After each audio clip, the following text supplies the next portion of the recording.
commemorations of the Civil War. They've been very successful so far, and they were successful because they were very open, and everything that happened was discussed, analysed, and there was a great sense in the end of mutual tolerance, but there was a feeling that something definitive was needed, something symbolic, and this very beautiful ceremony today was why that happened, and I think it worked very well.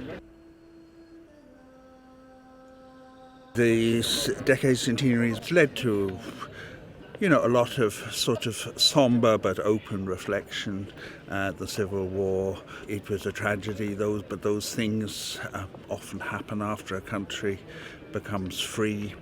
But we've come an enormous distance in the last 100 years, and I think we should be thankful for that, and also thankful the fact that a ceremony like this can be conducted entirely without rancour and with a spirit of, understanding. A critical understanding, of course.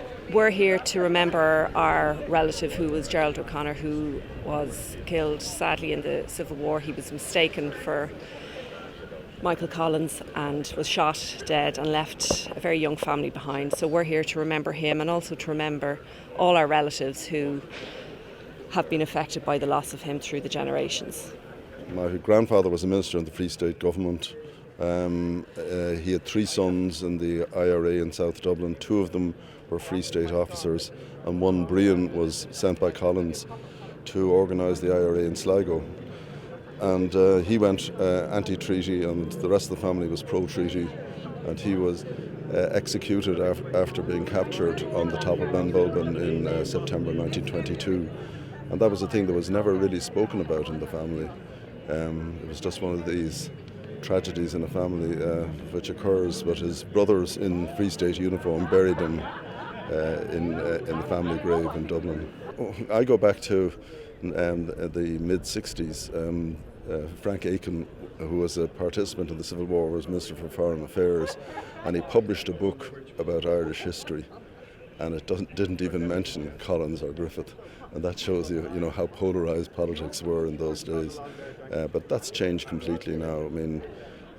I don't know whether it's films or a different attitude and the passage of time and young people taking a totally different view of it, but some of the people who were not talked about became the heroes of the struggle for independence.